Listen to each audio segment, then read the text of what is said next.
Amen. Purihin ng Panginoon. Isang mapagpalang gabi po muli sa ating lahat.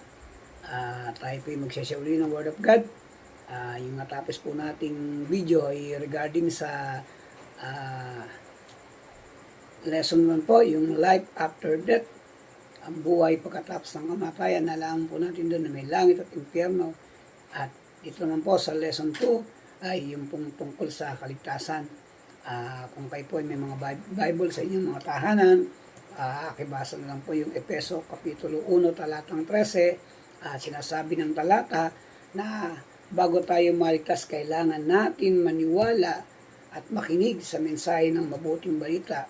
Kung tinanggap natin ang kaligtasan kay Jesucristo, tatatakan tayo ng banal na espiritu bilang tanda na tayo ay mga anak ng Diyos.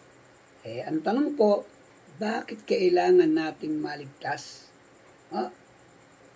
Siguro kayo na makakasagot dahil napag-usapan natin sa lesson 1 na may kapahamakan na patutunguhan ng tao at kailangan nating maligtas sa pamamagitan ng ating Panginoong Yesus.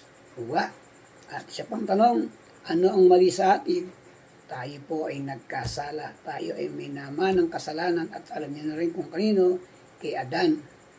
At kay Eva. Kaya muli, ang ating pinag-uusapan ay tungkol sa kaligtasan. Bakit kailangan nating maniwala kay Jesus bilang daan ng kaligtasan?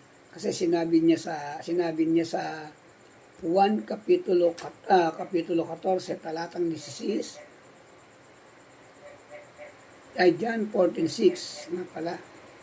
Sumagot si Jesus, ako ang daan, ang katotohanan at ang buhay. Walang makaparoroon sa Ama, kundi sa pamamagitan ko. Kaya kailangan nating maniwala kay Jesus bilang daan ng kaligtasan. Amen. Purihin ng Panginoon. At next video po natin ay yung continuation po ng tong lesson 2 tungkol po sa kaligtasan. Muli, maraming salamat po. God bless everyone.